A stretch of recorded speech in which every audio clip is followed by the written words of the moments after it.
আল্লাহ রাসূল সাল্লাল্লাহু আলাইহি ওয়াসাল্লাম বলেন, সহিহ মুসলিম 2763 নম্বর হাদিস, সহিহ মুসলিম হাদিস নাম্বার 2763, কি বলেন?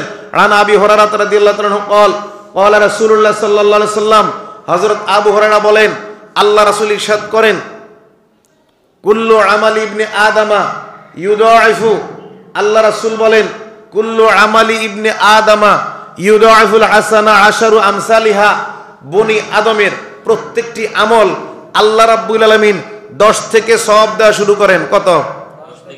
10 নাম্বার থেকে দেওয়া শুরু। ইলা সাবঈমিআতি দিরহিন, 700 গুণ পর্যন্ত। কত? 700। তাহলে বোঝা যায় দুনিয়ার পরীক্ষার খাতায় পরীক্ষার পূর্ণমান থাকে 100, নাকি? এই 100 থেকে আপনি যাই লিখলেন, লেখার মান যত ভালোই হোক, 100 থেকেই পরীক্ষক আপনাকে নাম্বার দিবে। 100তে 99 পর্যন্ত দেওয়ার তার স্বাধীনতা আছে, 100 দেওয়ার স্বাধীনতা নাই, দিলে জবাবদিহিতা আছে। 101 দিলে বিপদ আছে না নাই? কথা কন না, আছে কি না? আছে। তাহলে আল্লাহ রাসূল কি বুঝালেন? প্রত্যেকটি ইবাদত, রোজা ছাড়া যত ইবাদত আমি আপনি করি, 10 থেকে 700 গুণ পর্যন্ত আল্লাহ সওয়াব দেওয়ার অধিকার রাখেন।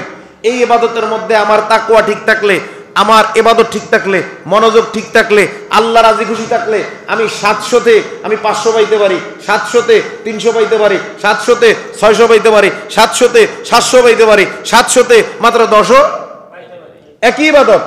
তাকওয়ার কারণে, আল্লাহকে রাজি খুশি করার কারণে, আমার হালাল পোশাক কিনা, হালাল খাবার খাইছি কিনা, সব বিবেচনায় আল্লাহ 700তে 700 দিতে, আবার 10ও দিতে পারে। স্বাধীনতা কার? আল্লাহর। একই হাদিসের কথা, এটা হাদিসে কুদসি, ক্বাল আল্লাহু আযজা ওয়া জাল্লু, আল্লাহ রাব্বুল আলামিন বলেন, ইল্লা সাওম, রোজা ব্যতীত, রোজা ছাড়া সব কিছুতে আমি 10 থেকে 700 পর্যন্ত কি দেই? বৃদ্ধি করে দেই। তাহলে রোজা কি তার চেয়ে কম? হ্যাঁ? ফা ইন্নাহু লি, আল্লাহ রাব্বুল আলামিন নিজে বলেন, ফা ইন্নাহু লি, এই রোজাটা আমার জন্য, ওয়া আনা আজিজি বিহি, সুতরাং আমি আল্লাহ নিজেই এর প্রতিদান দেব। নিজেই কি দেব এটা কিন্তু বলে নাই, কি দেব এটা ঘোষণা করে নাই, এটা গোপনীয়, এটা প্রকাশ করে নাই। বোঝা গেল, আমি যদি আল্লাহ রাব্বুল আলামিনের আদেশ মানি, রোজা রাখি, আল্লাহ রাব্বুল আলামিন এমন পুরস্কার দিবেন। আমরা দুনিয়ার জমিনে যেমন মানুষকে সারপ্রাইজ দেয়, কি সে তো বিভিন্ন দামের হইতে পারে, যেখানে 10 থেকে 700 এটা তার চেয়ে দামি, এটা তার চেয়ে মূল্যবান। তাহলে বোঝা যায় এই সারপ্রাইজ দুনিয়ার কেউ দিতে পারবে না স্বয়ং রাব্বুল আলামিন ছাড়া। বললাম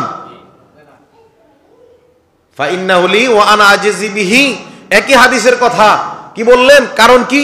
ইয়াদাউ শাহওয়াতুহু, কারণ বান্দা তার জৈবিক চাহিদা এই রোজা রাখার কারণে বন্ধ রাখবে, যৌন কামনা বন্ধ রাখবে, বান্দা তার নিজের যৌবনকে হেফাজত করবে, সংযত করবে। তাহলে এটা যেমন কষ্টদায়ক, নাম্বার 2, ওয়াত আমহু, বান্দা তার খাবার খাওয়া, পানি পান করা, সকল কিছু থেকে বঞ্চিত থাকবে রোজা মুখে রাখা অবস্থায়। এজন্য এত কষ্ট যে বান্দা করবে, তার পুরস্কারের মান আরো উত্তম। তার মান কি? আরো উত্তম। বোঝা গেল যে ইবাদতে কষ্ট যত বেশি, সেই ইবাদতে পুরস্কার তত